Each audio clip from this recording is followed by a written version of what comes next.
आप देख रहे हैं हेडलाइंस 24 प्राइम न्यूज रूम में। मैं आपके साथ जफर हसन सिद्दीकी। रूस के राष्ट्रपति व्लादिमीर पुतिन के यूक्रेन पर हमला करने के बाद दुनिया भर में खलबली मच गई है। कहा जा रहा है कि विवाद को समय रहते अगर संभाला नहीं गया तो यह भीषण संकट में तब्दील हो सकता है। इस बीच रूसी राष्ट्रपति पुतिन ने गुरुवार को रात को रूस की सैन्य कार्रवाई पर कहा, रूस की रक्षा के लिए यूक्रेन पर हमला करने के अलावा और कोई रास्ता नहीं था। यूक्रेन में मार्शल लॉ लगने के बाद वहां रहने वाले 20,000 के करीब भारतीय फंस गए हैं, जिसमें अधिकतर स्टूडेंट्स हैं और वो वहां परेशान हैं। यूक्रेन की राजधानी कीव में कर्फ्यू लगा दिया गया है। भारतीयों को निकालने के लिए एयर इंडिया का प्लेन वापस लौट आया था क्योंकि एयर स्पेस बंद कर दिया गया है। यूक्रेन की राजधानी कीव में मौजूद भारतीय दूतावास की तरफ से एडवाइजरी जारी कर कहा गया है कि यूक्रेन में बहुत अनिश्चितता की स्थिति है। शांति बनाए रखें और अपने घरों, हॉस्टल्स और रास्तों में जहां हैं वहां सुरक्षित रहें। इस एडवाइजरी में कहा गया है कि राजधानी कीव की तरफ यात्रा कर रहे भारतीय अस्थायी तौर पर अपने शहरों में सुरक्षित स्थानों पर लौट जाएं।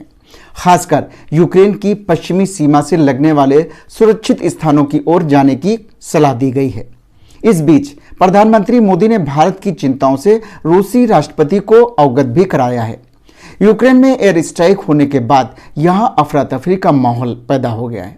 लोगों का कहना है कि सुपरमार्केट्स में लोगों ने दाल, आटा सब कुछ खरीद लिया है। हम सब जब तक पहुंचे तब तक सब कुछ बिक चुका था। ऐसे में हमारे पास खाने के लिए मैगी, फल, ब्रेड या फिर जूस आदि खरीदना मजबूरी हो गया था। हम क्या खरीदें? खाने के लिए जो कुछ खरीदा है वो मुश्किल से 2-3 दिन ही चल पाएगा। आइए देखते हैं।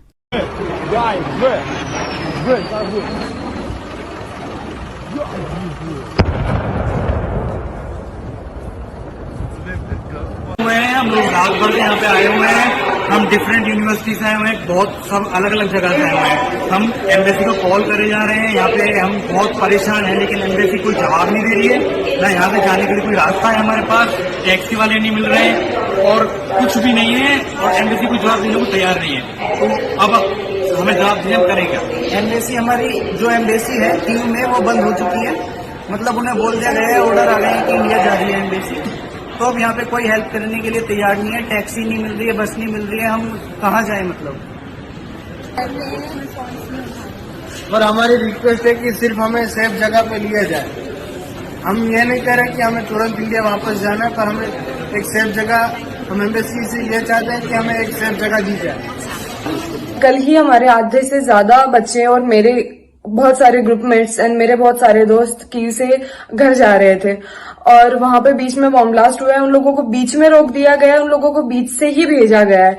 उसके लिए अगर वो लोग इंडियन एम्बेसी को कॉल वगैरह ट्राई करें कि सर हम यहाँ पे स्टक हो गए हैं, हम लोग को आगे बताएं कि हम लोग कैसे, क्या हम टर्नोपिल तक जाएं या फिर हमें आगे कहाँ जाना चाहिए, उन लोगों का इसके लिए कोई भी रिस्पॉन्स नहीं है। वो लोग कुछ भी आंसर नहीं कर रहे हैं। यूनिवर्सिटी कह रही है कि तुम लोगों को पैनिक होने की जरूरत नहीं, तुम लोग बस क्लास आओ। उन लोगों को हमारी लाइफ की कोई भी वैल्यू नहीं है। इवन इंडियन गवर्नमेंट को हमारी लाइफ की कोई भी वैल्यू नहीं है। इस सिचुएशन में भी उन लोगों ने एयर टिकट 60-70,000 की हुई है। कोई भी मिडिल क्लास फैमिली होगी, एक तरीके से चलो ठीक है, जो भी हाई क्लास फैमिली है वो एक बार के लिए पे भी कर दे।